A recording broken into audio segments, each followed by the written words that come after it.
ha? Parang ano yun, parang nasa Dolphy at si Pantino.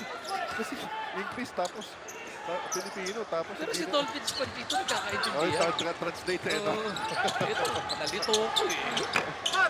Chinese Taipei will open up the scoring dito sa second quarter of action. Of course, we're having a little bit of fun. Mo Tao Tua, part of this Gilas school, he is the reserve naturalized player. Yes. Dahil nga po, para sa mga nagtatanong, hindi po siya nakakuha ng Philippine passport bago siya nag-16 years old. Pero he is a Filipino. Oo, pero daw naman ha, kahit ulit sa mga soccer checks, ang pwede ko ba ang impact nila ang ginagawa nila ni Troy Rosario. Baka mamaya, may critical sa nila ito. Bakit ba yun? Siyempre, in the running din yan. Na pinakita kanina first game, yung outside shooting. Oo, yun na nga yung kailangan. Eh, kami naman, sinascout na namin. Kaya nga, kinakabahan ka na sa Twin Towers mo. Ayun naman. Yaka-yaka, Magandang laban niya. Kaya kailan ba kalaban nyo na? Foul on number 24, Hong Chi Shan. His first foul, first team foul for Chinese Taipei. First Shot game clock at opens 19 seconds. 2016 season, October 18 po yan. Markahan nyo na sa inyong mga kalendaryo. As Gary David is in trouble at the corner, kasama niya si Lodge, Ontiveros, Rosser, and Pingris. So right now, it is actually not Canuelas Rosser manning the point. Tandaan po natin, hindi nga po makakalaro ngayon si Jason Castro. So, mamaya, kuha tayo ng update no, on the status nitong si Jason Castro. More aggressive Chinese Taipei defense. We are seeing here, yung mga double teaming defense nila. At ayun, ipa-close out nila. Andre Lodge with a huge bailout of a three-pointer. Hatid sa atin ang PLDT on DSL. The number one on broadband. So 11 points now for Andre Blacks. Layo sa shooting niya nung simula. Oo, kaya nga lang, yung shooting kasi maalas rin siya. So kapag maalas siya, kaya maganda-gising niya. Management na lang yan from the coaching staff and the player's perspective. Yes, Paano oo. ipepwersa sa ito? So kaya maganda dyan, kahit kunyari, ginaalas si Andre Blacks, maraming pang iba na pwedeng magkaroon ng magandang shooting. Canuelas from Pingris. Forced to put that one up. Dahil taken ng mga 3-second violation si Ping.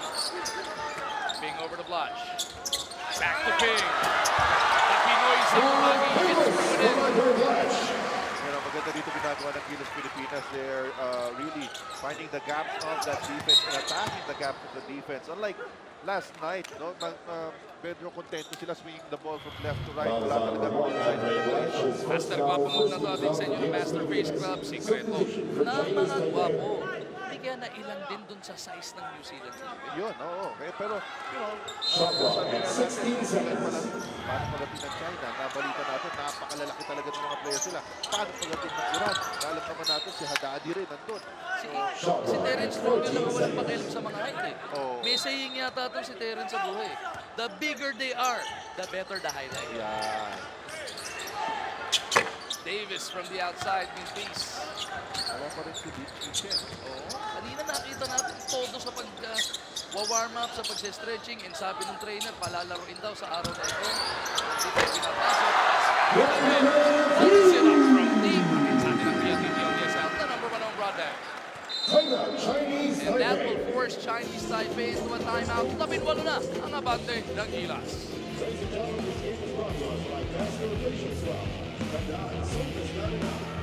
Sa FIBA Americas, nag-champion na kanina ang Venezuela. No NBA player, pinataod nila yung Argentina. Oo. So anything can really happen in international play. And of course, nag-bronze naman doon. Etong Canada, at the buzzer, tinalo nila yung host na Mexico. As Tien gets a rebound, distance, this time around, dito sa loob. Mabasa 16 mga bante ng Gilas Pilipinas. Rosser to David for a long bomb. Gary is fouled. Hindi, offensive dahil sumipa daw siya. Oo. At hindi Offensive foul on number 20, Gary David. That's his second foul. 17 foul for Gilas At kung Pilipinas. kanina, Chard, iniisip natin, ano kaya, bakit hindi nagbihis si Jason Castro para sa gabing ito? Alam na ni silang balita. I'm pretty sure nagtataka ang mga Filipino fans, but not to worry. Ang sabi ng coaching staff ng Gilas, nagpapahinga lang daw si Jason, pero he is not injured. He just wants to get fresher legs. Balik sa inyo. Yan, yun naman kutob ko rin ang ginagawa ng Chinese Taipei and Cheng Wenting. Si Longhair, yung 6'8" na shooter nila from the outside. Inside operator. But hindi naman pinupunta dito. That's it down for Chen Shichen. May baka meron din na Foul is on number 1, Andre Blanche, his second foul. 13 foul for Gilas Pilipinas. Substitution for Gilas Pilipinas. good. As the boss, Sonny Thos, is making his way onto the floor dahil dalawa na ang personal. Substitution for Chinese Taipei. Wu Tai Ho, nagbalik na rin. Pinalitan naman si Quincy Davis. So the coach is matching up with their naturalized players. Free throws na to. Atin sa atin ang Smart. Live the Smart Bonus free life. throw for Chen Shichen. Chen, 5'9 lamang. Ito. Pero doing damage, penetrating inside the paint. Hirap na tira yun. Dito na lang. Hindi pumasok yung free throw. 14 pa rin po ang abante rito ng Gilas Pilipinas. Dondon over to Rosser. Bibigyan ng pick ni De Ocampo. Rosser, no looks to Dondon from the baseline. Wala, para kay Ontiveros. Tumatakbo ito si Liu, zigzagging his way to the front court. Hung from deep. Diubra. That's great consistent defense para sa Gilas Pilipinas. No? Tayo na lang mga ng Chinese Taipei in terms of numbers. Canuelas in the paint. Overcooks that one. Dribbling violation. Dribbling violation.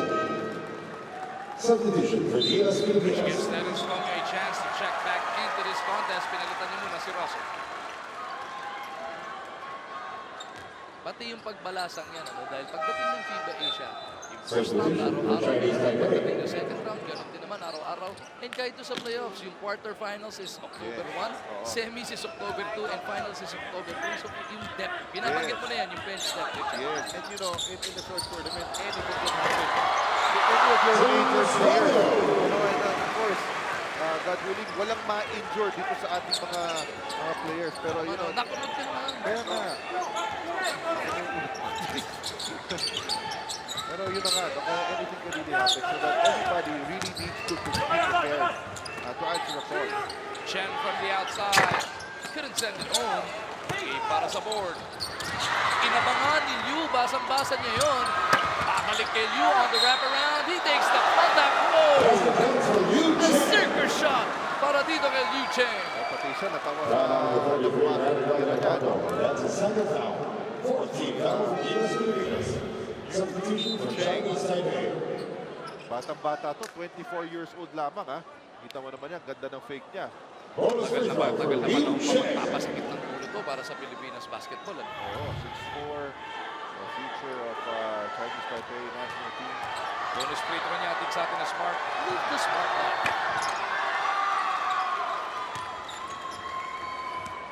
(37-24), Gilas up by 13. Romeo gustong makipagtinikling dito kay Liu. Ontiveros. Back to Romeo. 10 to shoot. Romeo in attack mode. Back to RDO. Long bomb on the way. Mintis para kay De Ocampo, but Ontiveros keeps it on that side of the floor. Oh, maganda talaga yung pag-crash natin ng boards dito. Not only the big guys, but even our guards really going for offensive rebound. 5 to shoot. Romeo puts his head down the middle. Is clipped. Yung sa likod ng kanyang ulo.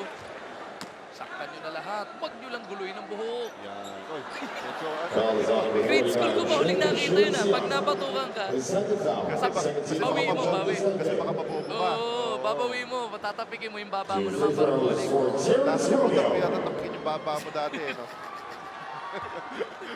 At grade school ko pa huling nakita yung may gumawa. nun. Pero nung grade school ako, PBA player ka nun. Ha? Oo, napapanood na kita nun eh. Di pa. Ano naman, oh. Bakit? Meron bang ano? TV sa kulong? Terence Romeo. It's been the year of Terence Romeo. Richard. Ay, oo. It took international. Substitution for Gilas Pilipinas. You know, it's, Nakinikinita mo na yung ginagawa niya sa PBA para sa Global Court Battle Player all the way to the PBA Yes. All-Stars, all the way to FIBA 3x3. oo. You know, ang bilis no, pag-rise niya, no, ng career niya. At kasi naman talaga parang he was born to play basketball. Born to score, eh, no? Hindi takot kasi. Itong mamang ito, Nueva ran out of space though sa pagkakataon na yun.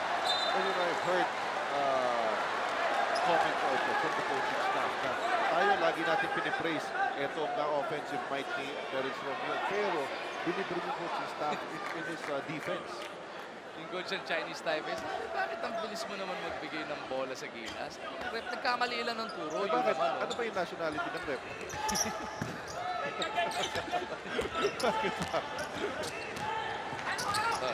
Properly so. Ball is with Taiwanese. Yun na naman ang didiscover dito. Might just be the future of Chinese Taipei basketball. Romeo rebound. Post to post ito. Rinig mo talaga ihiyawan. No? Every time may ma-off balance nakahabol kay Derek Sloan. Abueva. Wanting to do the same. Thwarted sa pagkakataon na yun. May 6 seconds on the shot clock. 6 seconds Talaga remaining. panoorin na pagsabay si Calvin at Blake at tapos si Perez on the floor. ibang energy binibigay ng dalawa. Napaka-effective kasi, tapos entertaining pa. Parang kulog at kidlat lang yung dating eh. Magpaparamdam mo. Magpapakita sa yung kidlat tapos mararamdaman at maririnig mo yung kulog. Pagkatapos, ayaw nakapot. Sayang para dito kay Calvin. Chen may tama ng bola. Long two on the way. Yan na naman yung mga shooting. Three-point field for Chen Shijian.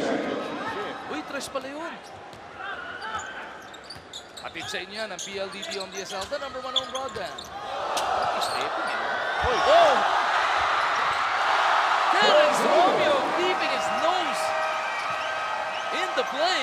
Tumuha muna ng rebound. Pagdagdag sa stats. Timeout, Chinese Taipei. At balik po sa 15 kabante ng Gilas Pilipinas. 41-26 ang nasa ating talaan. Ito yung pinamalas kanina ni Terence. Yun na nga. Rebound and 2 points. Itinatala na ni Roy Lopez sa tabi ni Richard. Chinese Taipei. Yung 3-point shot kanina na na-credit sa Taipei, ginawang 2-point shot na lang after further review. Kaya nga po, 41-26 ang nasa ating tala. Chen down the middle. Pupunta sa kanto. Long to lang yan. Pero good pa rin yun. Chen Shijian. Richard, may konting espasyo na hindi pwede ibigay. What's with the small guards really doing the most damage dito para sa Chinese Taipei because of their Speaking of that section, Romeo gets it right back. Terence to Abueva, down the gut of the defense. Trying to wrap it over to his Alaska teammate, Sonny Thoss. Taipei on the run. They're looking for some quick hits here. On the secondary, mintis yung press niya. Norwood magtatawid ng bola. Yu Chang sticking to Gabe. Ibigay kay Abueva off that way. Calvin will pull up on 16. Pasok, hindi na ito bounce. pasok tayo dito sa 41, ha? Swerte na lang at hindi nagsunod-sunod din ang puntos para dito sa Taipei. As Chen will feed Wu. Don't breaks it up. Abueva puts it on the board. Calvin, double crossover on Liu. No other recourse para dito kay Liu Cheng. Hindi mabigay ng foul. One of the most dangerous players. Foul is on number 5, Liu Cheng. His first foul, 13 foul for Chinese Taipei. 18 seconds on the shot clock. JC Intal making his way to the scorer's table. Papalitan muna niya si Nonton Ontiveros. JC was part of the starting unit for this game. Romeo and Norwood likewise in that starting unit. In foul from deep. But diretso sa kamay. Chen eluding the defense of Abueva. Calvin Foul is Carr on reaching number in. 8, Calvin Abueva. Smaller lineup That's his ngayon para first sa foul. Pilipinas with Substitution James Norwood for playing Chinese power Taipei. forward position. May penalty na dito ang Gilas charge, so free throws. Yan ang Gagawad naging, kay ano, Chen Xin yan. Problema talaga natin, eh, pagiging penalty. 2 free throws for Chen Shijian. Mga nakaraan, eh. With 6 minutes, 5 minutes, yun, nape-penalty na kagad tayo. Soap is not enough. Fight oil and pimples with Master. Sikreto ng mga gwapo. So, still the guard. Ito si Chen. Ano na siya, 5 points, 6 points. 2 minutes.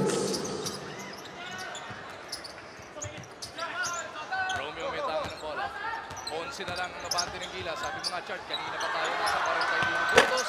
Nagbabago yan, ito ng Abeba. Liu has it snapped away. Si Gabe ba yun o si Abeba? Si Gabe.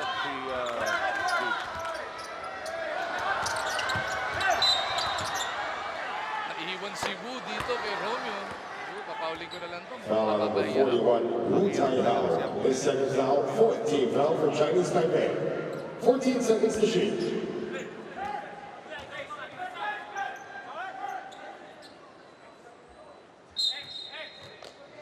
Sideline inbound para dito sa Gilas. Mukhang may mate-technical. Itong coach. Technical foul on Chinese Taipei head coach Cho Chin-sun.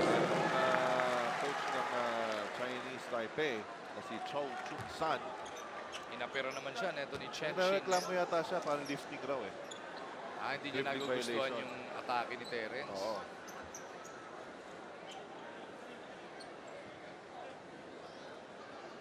So kanina pa siya nagrereklamo.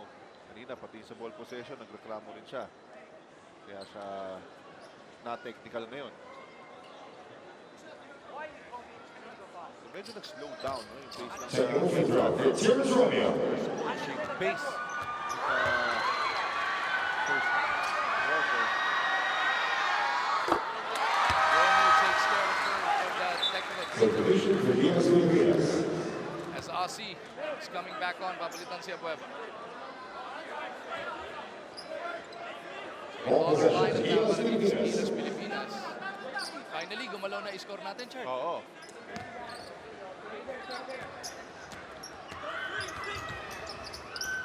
Norwood did discarte over to Intal off a couple of picks. JC feeds the ball, screws a post in. He goes to the jump hook, covers the Sunday baseline. Ross. Loss delivers his first 2 points. It's going to be a difficult matchup. Matchup for Tsai Wen-cheng. Dahil si Chinese, mas malaki sa kanya. Pero ito, binawian. Tsai Wen-cheng.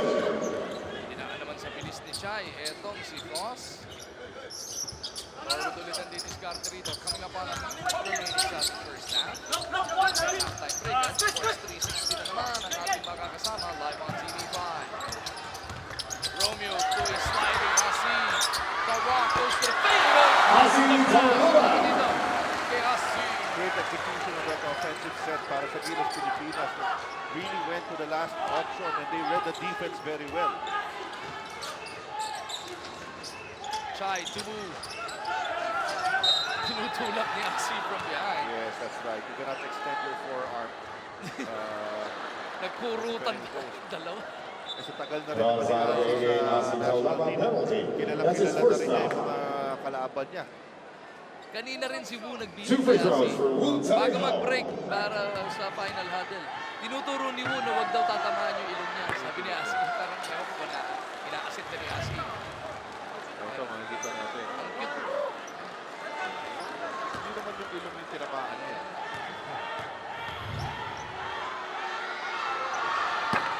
Si Wu pagka mag-free-throw yan, Chart talagang pabanda. Mabanda siya. Nagtuturo ka ba ng ganyan? May module ka bang ganyan sa eskwela? Ay, wala. Sa akin, puro weakness. Ba, hindi ubro yung pabanda. Hindi, hindi.